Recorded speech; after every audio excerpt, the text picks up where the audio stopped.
Hey, welcome into the Gridiron Show, Gridiron Live after week 2 of the NFL season. Michael McQuaid, Ollie Connolly, and welcome in, folks, if you're watching live or listening on a Monday morning podcast on your journey to work, wherever you may be in the world. Ollie, welcome in. What a week. I mean, my Phew. God, man.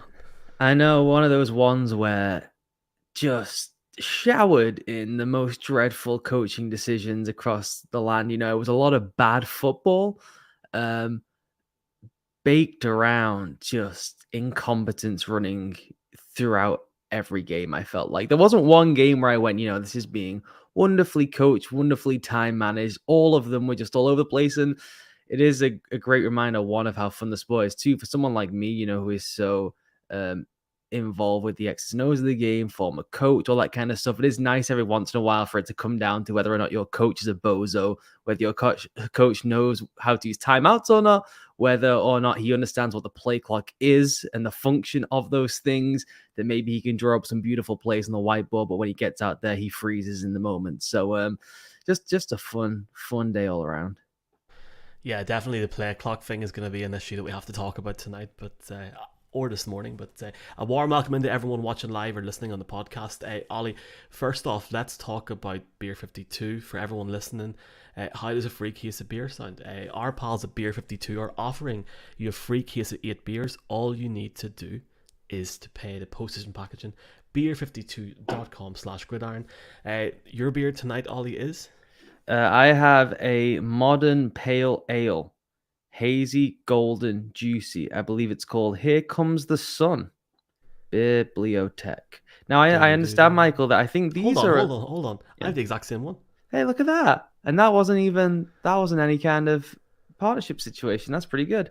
These are like standalone one-offs, right? This one, I believe you can only get through Beer 52. Some of the beers you get, certainly in the little gift set they sent to us, they're like exclusive to Beer 52. And I had a Pilsner from them on Friday night. I had far too many Pilsners, I should say, from Beer 52 on Friday night, preparing for the college football weekend. And they were exclusive to Beer 52, and now I'm very, very upset because I should not have ripped through those as fast as I did do, because now I need to reorder some more stuff. Yeah, love the box that I got as well, and I am having, ironically, the exact same Beer Bibliotech. Here comes the sun, and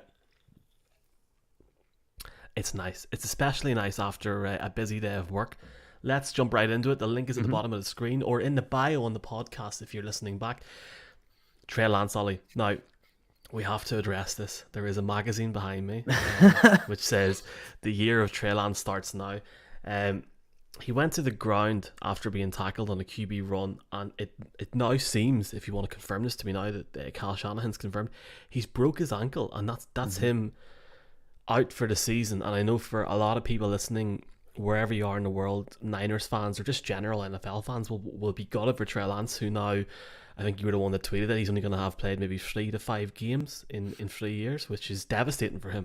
Yeah, you're taking the totality of the 3 years. So you have the COVID season at North Dakota State, so he only does the one game in that final North Dakota State game, a game they only put on exclusively for him as kind of a thing for his draft selection. Then obviously he sits the majority of the rookie season. He plays the 2 games. Now he plays the 1 game plus a quarter today, and then has the ankle injury. And it's devastating for him, obviously. It looked like the Dak situation from the very off. And this is a guy whose game is obviously built around athleticism. And we can go through the Jimmy of everything. We can go through where this leaves the Niners. But just for Trey Lance, I mean, beyond the obvious human side of it in terms of the injury and the recovery and just how much it stings for him, having put so much effort in to get to the league, having to sit for the year and then getting his big opportunity and it ending that way. Just in terms of his development as a player, if you remove it from that side we discussed there, is, man, that's not a lot of football in a lot of years. He didn't play much football in high school. He barely played football in college. Now he's barely played football in the NFL. And the development cycle in the NFL is already shortened, right? We kind of know after 2 years now with these guys, right, whether they're going to be good enough or not. The rookie extension starts to linger on the horizon. By year 3, you start having initial discussions before you get into one of these Lamar Jackson situations. And that's going to be a completely different timeline for the Niners. And who knows what kind of player is going to come back. Like, he was a role player anyway. There were some pretty substantive issues going into the season that we thought maybe you would see progression over the second half of the season. The Niners were willing to forego some of the early season issues with the hope of what the ceiling could be down the line, maybe by January and playoff time. And now that's just completely wiped out. And maybe he comes back like a different player. Look, Dak was a totally different quarterback from the guy he was pre that ankle injury to the guy Dak Prescott is now. And then obviously you get the issue where one injury, particularly in the lower body, can lead to a whole bunch of other injuries. So it's just, any way you look at it, it just stinks from all angles. Home debut, a couple of, if even a couple of minutes in as well. And ironically, there's two factors for me. It's the first one off, and I know we'll talk about this in a minute. The whole restructure and keeping Jimmy Garoppolo there, which now looks like some sort of masterstroke, even though there was so much talk and debate all offseason. I mean, the amount of conversations that me and you and the rest of the team in Gridiron have had around this quarterback I know. controversy off camera is nuts. And I did think, like, I would have loved, and I still do want to see Trey Lance proceed and do well at that position in San Fran, but I did think we would see Jimmy at some point this season if he wasn't traded. That being said, Ollie, Cal Shanahan on Monday said, quote, "Just like all players, we listen to anybody on anything," and that was, but he was talking about trades. So it's just crazy how this league can change in 4 and 5 days. And now they look at maybe opening up that offense a bit, because it was quite, I don't want to say limited, but it wasn't amazing tonight. But they got the job done against Seattle with Jimmy there, and now they have to go on into week 3 and completely reevaluate their offense. And maybe Jimmy might be allowed to train with the first teamers now. Who knows? I don't think they have to completely change everything. I saw that a lot about what will they do now going back to Jimmy. I mean, they've been running that offense for years with Jimmy. They evolved it with Jimmy. They were trying something different with Trey Lance. Obviously, everyone will have seen the run-pass splits and the difference between Jimmy playing and Trey playing. When Trey plays, they run the ball like 70% of the time. And when Jimmy plays, they throw the ball about 70% of the time. I don't think it's that difficult for them to chop and change from one system to the other. I think it's pretty easy. They're basically running the same plays. There are certain plays available to them when Trey Lance is available, and those plays change slightly when Jimmy Garoppolo goes in. Most of that stuff is option-based football, and that's still in the playbook, irrespective of who's the quarterback. Just one is a triple option, which involves no one else on the offense anyway, and one is a two-way go option, which is either hand the ball off or throw the ball. So changing any of the verbiage, any of the timing, all that stuff doesn't matter. And then, yeah, there's the voice in the huddle, voice at the line of scrimmage stuff, but they've obviously known Jimmy forever. So it does go to show it's somewhat ironic that they held him all off season in kind of the hope that someone would have an injury, right? That was why they held on to his rights all that time and why they were having the back and forth with him over the whole offseason. And it's ironic that they were the ones who had the devastating quarterback injury. Now they need Jimmy Garoppolo to step up. But I think it's funny because in the short term, I mean, we all saw the game that the offense clicked much better when Garoppolo's there. He takes the easy layups that Trey Lance was finding difficult, right? It's that simple. They moved to Trey Lance because they thought it would elevate the ceiling because he could push the ball down the field better. And in the world of defense we're facing now, that's something you need. And he was a rushing threat, and that is another thing is just essential with the style of defense we're seeing now. It wasn't a knock on Jimmy Garoppolo or even saying that Trey Lance was better than Jimmy Garoppolo in the time being. It was that skill set fit where the league was going more, and so they wanted to be on that evolutionary cycle. Garoppolo is a better quarterback right now than him, so short term it makes them a better team. Now, does it make them better in January? That's the concern. We have seen the limits with Garoppolo. He's just not that guy when you get to January, February in the playoffs. So that will remain the concern, right? And they are good enough. They've got the Super Bowl with them before. They're good enough to scheme around it. They got good enough players to make plays, irrespective of Jimmy Garoppolo. But it's not as if it was silly to move on for Garoppolo. Now they're better with Jimmy. It's like they were always going to be better in the short term with him anyway. That was a play for January, so that the calculus is still the same. It'll be interesting to see where they are in January with Jimmy Garoppolo, and hopefully George Kittle's playing by then. Second straight week out this week with a groin injury, and you couldn't make this up, Ollie. They now go into Denver next week and play Nathaniel Hackett. I'm sure they'll be counting down the days to that, like many people in Denver are. The one question I did want to ask you before we move on to the Colts here is, what do you think their ceiling is now with Garoppolo? Do you look at it very much the same? Because I know you've spoken about it there, about Trey and Jimmy G.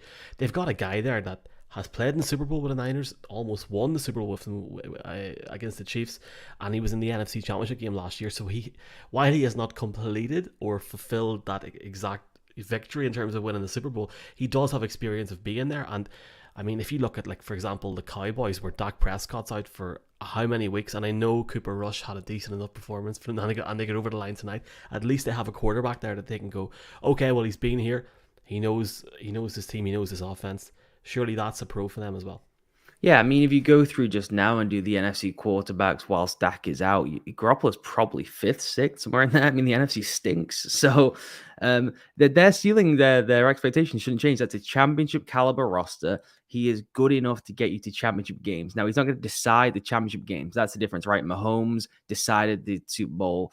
The defenses basically decided the NFC title game. He wasn't good enough to overcome structural flaws in the offense and how good the Ravens defense was in the championship game. So he's just not a championship game decider, which means someone else on the team has to be, whether it's the entire defense, which is the way football is in 2022, or there's someone super special on that offense, which would probably be Debo or Kittle, right? So that's just where we're at now.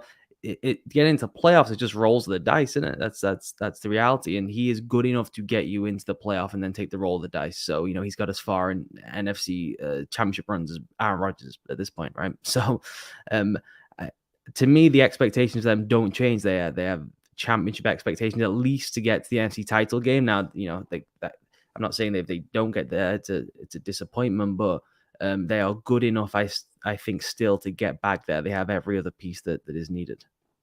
I look forward to your Jimmy Garoppolo, Shanahan, Lynch article this week dropping on Tuesday or Wednesday. Just see me emails dropping in with the read optional. Okay, let's talk about the Colts, because we were joking about this last week, saying, well, the last time these two teams played each other in Jacksonville, everyone thought that Indy were going to roll in and win and the playoffs, and then they got completely destroyed. Ollie, I was shocked at the performance, not just of Matt Ryan, but I guess everyone today for the Colts. Matt Ryan, 195 yards passing, 16 of 30 completions, 3 interceptions on the day. Trevor Lawrence, not too bad, but the Colts are in a bit of a sticky predicament now. Do you think, and this might sound ridiculous, do you think Matt Ryan has regressed a bit in the offseason, or do you think he's just in a new situation where he's struggling, or can they save this in a few weeks? Oh, he's really struggling. I mean, the big thing to note was they didn't have their starting 2 wide receivers, right? Their top 2 guys, Pittman and Pierce. Both those guys, complete freaks on the outside, and they increase your margin of error. And that is a team coming into the season who had no depth at wide receiver. It was the giant question mark hanging over them all off season. They were super duper arrogant about their young wide receivers, and it turns out they all stink, as expected. And they both 2 wide receivers weren't playing, and no one could get any kind of separation. I posted this spider chart to Twitter that I think people, if they're listening, should go and have a look at, because it is genuinely hilarious. It basically takes the NFL next gen tracking data, which is all the chips and the pads of the players, and shows you the average amount of separation from each receiver from the cornerback or whoever covering them during the game. The league average is 2.91 yards, so just about 3 yards. That's kind of the throwing window in the NFL. They have no one getting even close to that. They have some people on 0. They have Mo Alley Cox, 1.86 yards. Patman, under 1 yard. Strachan, 1.64 yards. So that is already brutal. And then we spoke about on Friday doing the preview show, like Matt Ryan just isn't that guy anymore. He's not someone who can fit the ball into tight windows. He's had to change his game. He just doesn't have the zip on the ball anymore. So he's become a landmark thrower, which means everything has to be clicking. It is late career Peyton Manning. It's what happened with the Colts when they had Phillip Rivers. And when they got Ryan, I think they thought, because last season he could still move pretty well in the pocket. There was still just enough torque on the ball. That's just not there anymore. And that stunned me, because I thought we were getting the guy from Atlanta last year where there was at least 2 years left of playing kind of the second Hall of Fame part of Tom Brady's career before he rediscovered his arm strength. That mid window just before the Roethlisberger decline, not the final Roethlisberger year, not the final Manning year.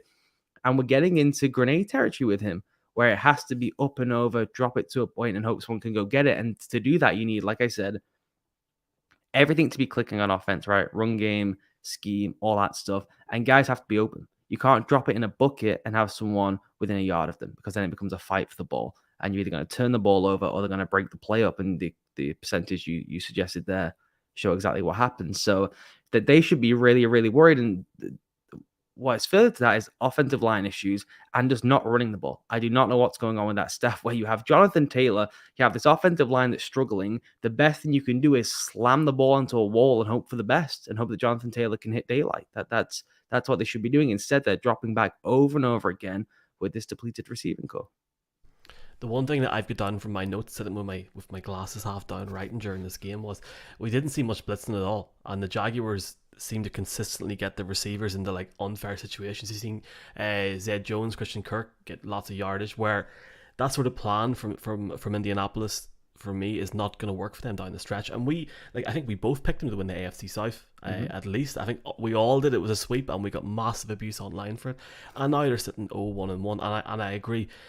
This was a team that relied consistently on the run with Jonathan Taylor and the backups last year. They're not doing as well on the run this year. 54 yards today for Jonathan Taylor on 9 carries. They've got rid of Philip Lindsay, and they've got obviously Hines had 1 carry for 0 yards, and Dillon had 1 carry for 3 yards. That's not going to win you a game if you're playing Jacksonville, if you're playing the Packers, or whoever in this league. And I think they're in a really, really worrying position now in that division because, look, Jacksonville weren't incredible, but you can see they're improving. For all the faults that the Colts have, Jacksonville are on a journey and they're trying to improve. And if you can see social media on Sunday night, people crying out for Nick Foles, that's where it goes for me. There was literally people on Twitter asking for Nick Foles, which is nuts, isn't it? Yeah, that's just Twitter being Twitter. I don't buy anything to that. The problem they have is they have a load of really good players and they're all playing terribly. And that is really, really concerning because that speaks to some kind of concern with the culture, something going on. They got their tails whooped last year in Jacksonville in an embarrassing way, and they all hid behind the shield of Carson Wentz, right? Carson Wentz took all of that flack on board. The owner, wobbling onto his private jet to do a video saying that it's all Carson Wentz's fault, essentially. Everyone else is fine. We were going to win a Super Bowl. It's all Carson Wentz's fault. You go through some of the stuff they said after the game, those players, the disrespect they put on Jacksonville, and to come out in week 2 and to play like that. Ryan Kelly's a really good player. Quentin Nelson's a really good player. Jonathan Taylor's really good. DeForest Buckner's really good. Quincy Pay is really, really good. Stephon Gilmore was the defensive player of the year and is still playing at a pretty decent level, right? They've got so many good players and they are not playing. And I don't know what that is. And this is not like some kind of weird up in the air thought exercise. They are not lining up properly. This is the most basic stuff imaginable. They are not getting off the ball. Something is strange there. And look, this happens with a lot of teams. And I think through the fog of the season, they still have more talent than anyone in the AFC South. They're not 0-2. It's 0-1-1. I know they've been terrible against 2 teams people think are pretty bad. I still think they'll figure it out. I think that staff's good enough. I think they have more good players than the rest of the division. But it has been as bad a start as could be imagined.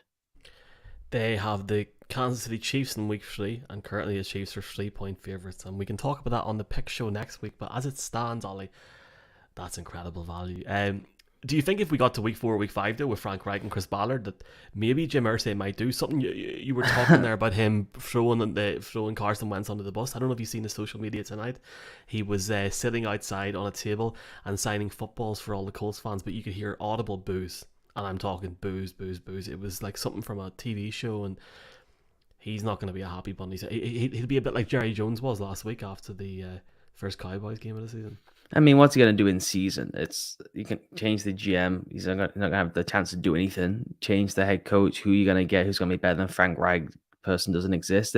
What they are suffering for here is the long-term consequence of doing this year-to-year cycle. And that every year is an uphill battle because they have to figure out exactly what works for everyone.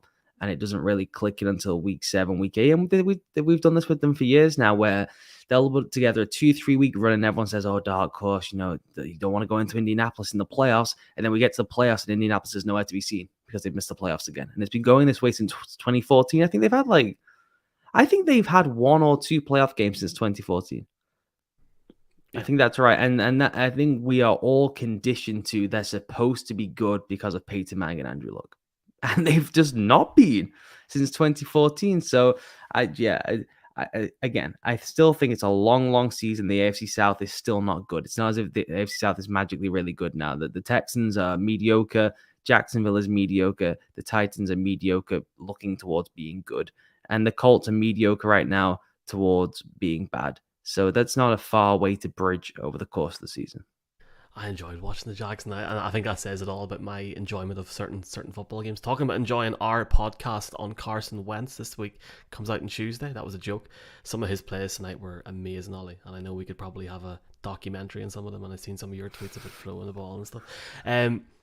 Let's talk about the big game in the early window, and as we were talking during the week about why you don't want some sort of certain games to be on so early in the season. I almost felt like we were being spoiled seeing the Chargers Chiefs on that first Amazon game on Thursday night, but that was for that reason. The Baltimore Ravens going up against the Miami Dolphins, which finished in a 42-38 win for the Dolphins, who were down 35-14 at the end of the third. First off, Ollie, what a game. 6 touchdowns for Tua, 3 touchdowns, but some incredible play at certain points from Lamar Jackson, including the 70-odd yard run.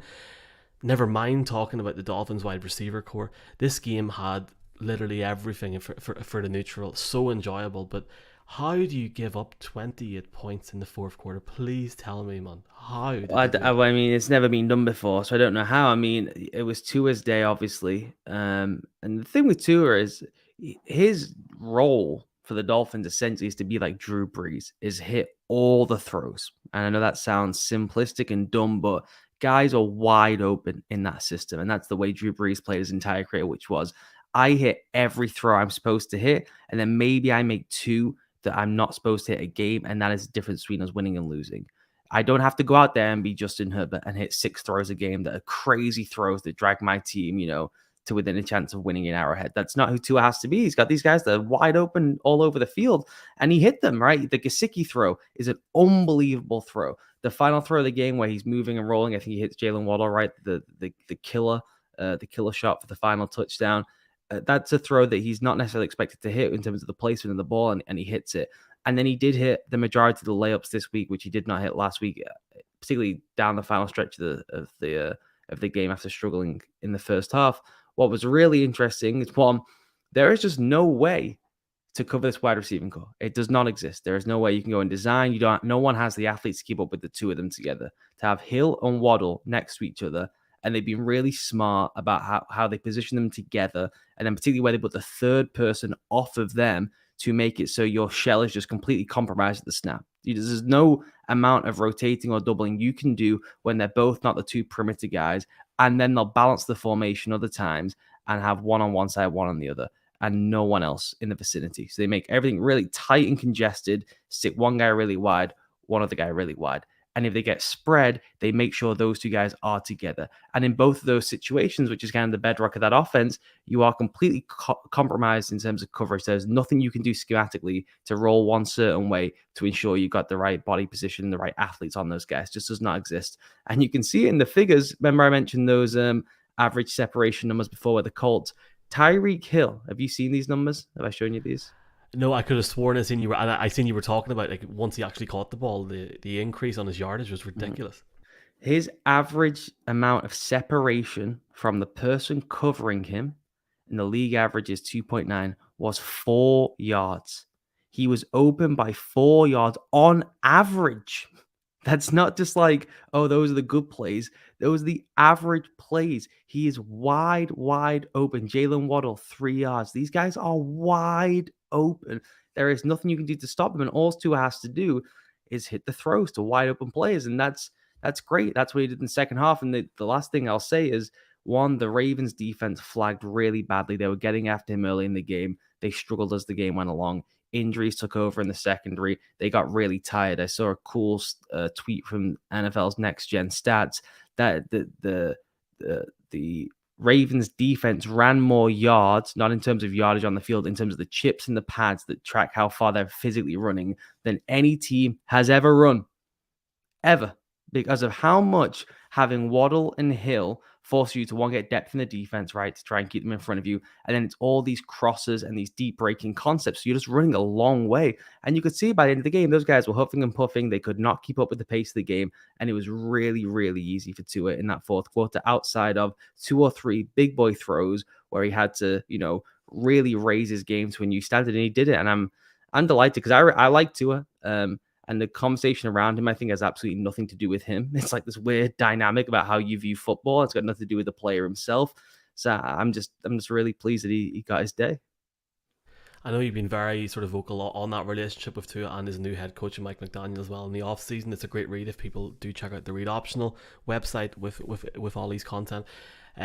One thing for me from reading up on the Dolphins and reading up on Mike McDaniel is him trying to improve to his confidence down the stretch in certain situations. And I'm not going to lie to you, whenever it was before they got the final touchdown of the game, I genuinely thought, does he have the guts to take this over the line? You know, they're sitting here, they're trying to win this game after coming back, but can the Dolphins actually go and win this game? And I loved watching it. Like, I mean, I love watching Lamar Jackson. I mean, that 75-yarder to Bateman was unbelievable. But Tua and that offense, you know, you said it, you got those two players there, but it's almost like the X factor where you can't really prepare for that. And something tells me, like, the Buffalo Bills are sitting at home tonight going, oh, wait a minute, this is interesting. Well, this could get interesting in a couple of weeks. They have the best safety duo in the league, so the calculus is a bit different for them in terms of what they're able to do with their defense. You can layer in a way. I don't want to get too deep in the weeds here, but you can layer the defense in a way to do stuff to them, right? The Patriots tried it in week 1. The Patriots played really well on defense the second half of that game against the Dolphins. Now, those guys were wide open all the time, and Tua just decided not to do it. And I think the confidence thing for McDaniel, you know, there was 4 or 5 plays in the Patriots game where 3-4 yards before he's even open, Tyreek Hill's hand is up because he's got this Randy Moss situation of he knows when he's open because he knows how much quicker he is than everyone else. And it will just take Tua some time to realize, oh, I can just let that go because he's used to having to say, even with all those freaks he played over Alabama, let me give it another beat. Actually, I don't want to do that. It's too risky. It's not a risk with Jalen Waddle and Tyreek Hill. It's the right decision to launch the ball 25 yards down the field. They'll go get it. You know, throw it to a patch of grass you think no one can reach, and they'll come down with it.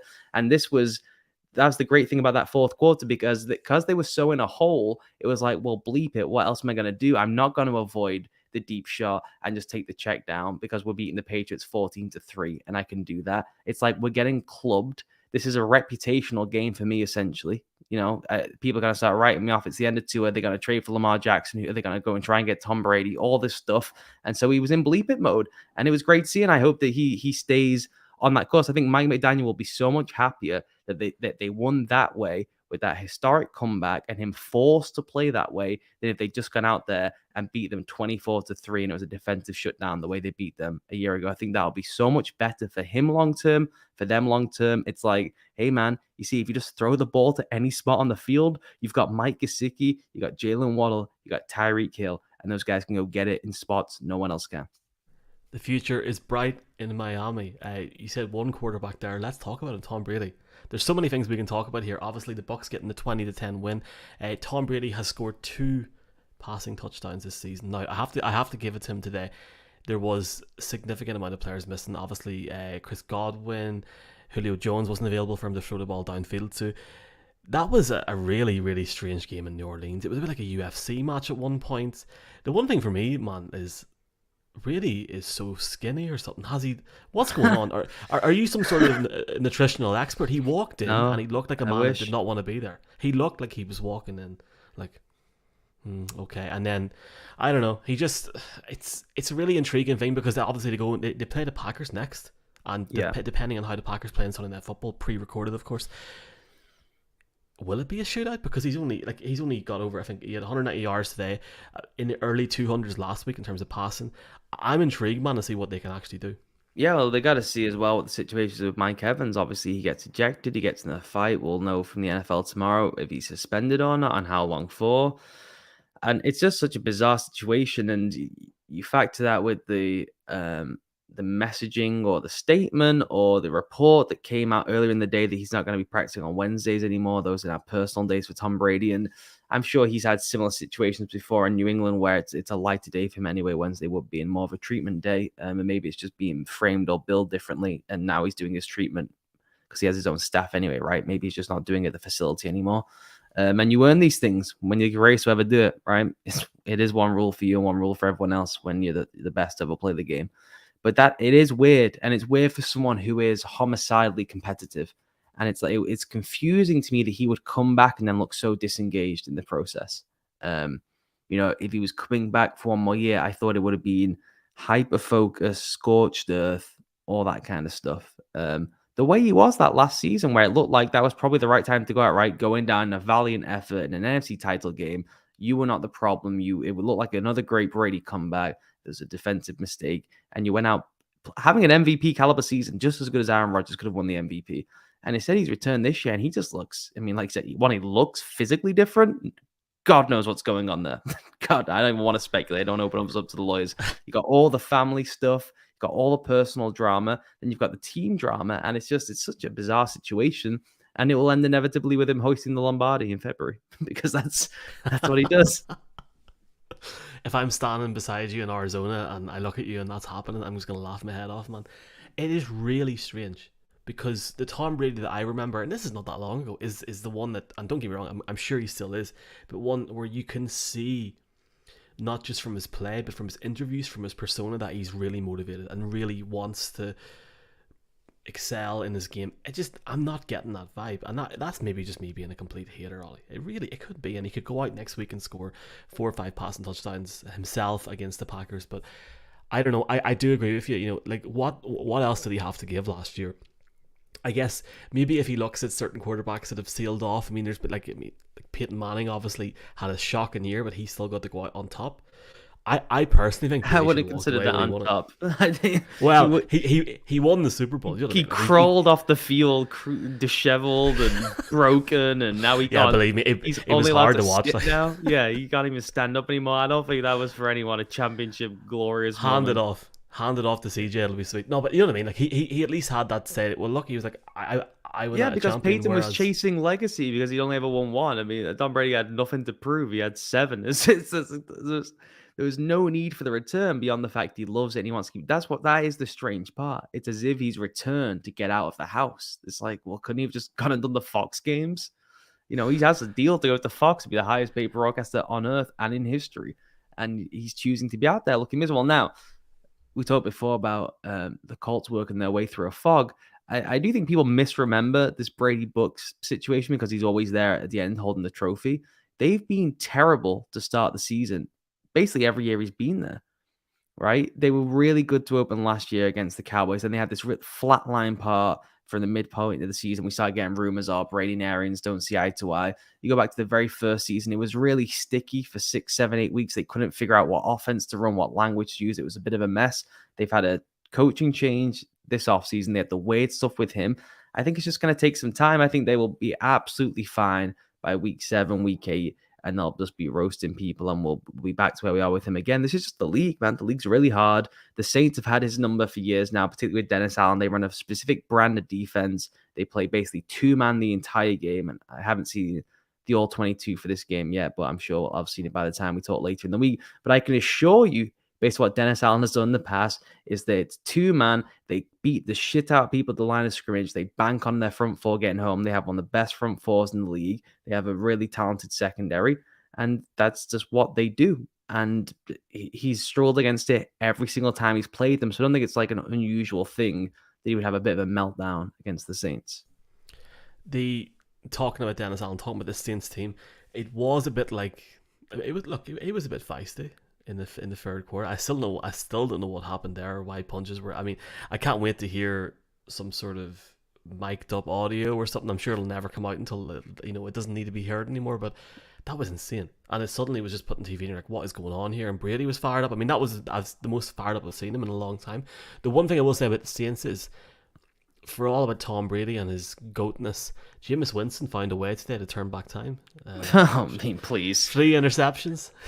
Yeah. Oh, man. But they really missed Kamara, didn't they, today? You could see it massively. It was just... Yeah, well, that offense doesn't have any juice anyway. Galvin Kamara is the juice. So when you don't have him, you're in trouble. When you have Jameis having a bad Jameis day, you're in trouble. I mean, I refuse to criticize a player who's playing with 3 broken backbones and is probably juiced out of his eyeballs and can't even see where he's going because he's got so much Toradol flowing through his veins. So, yeah, I'm going to give Jameis Winston a pass on that one. He's got a broken back and he's playing out there. So, bad Jameis he doesn't game. look happy. Yeah, he probably doesn't even know where he is, honestly. Um, I seen one where he fell down on the ground and his face was just like, oh my god, I have to get up here, sort of thing. I mean, it was like getting out of bed on the Monday morning. It was funny, like. it's a Um, searing indictment of Taysom Hill, by the way. The guy's back is broken, and they would rather roll Jameis out there unable to move than they would just give Taysom Hill a job for a week or two. I mean, they have Andy Dalton on staff, right? Is he injured or something? I've not seen anything. Like, why is Andy Dalton not just playing? I will investigate that and let you know in the morning, boss. Mm-hmm. Right, finally, well, actually, let me just put this across right now. You and me both had bets up today. If I done the over in Mm-hmm. the Dolphins, Ravens game. Of course, that was the over. And then you done Patriots minus, I think it was 2.5. So Yeah. congratulations, Patriots get the win. So, one thing that I know you were very vocal on last week was Zach Taylor and certain decision making skills that he has and what he done last week in Pittsburgh, or sorry, in Cincinnati against Pittsburgh. The Bengals are now 0-2, and Cooper Rush at quarterback in the decision-making bowl, I'm going to call it now, Zach Taylor against Mike McCarthy. Jerry Jones is a happy man, and the Cowboy season is back for 5 minutes at least.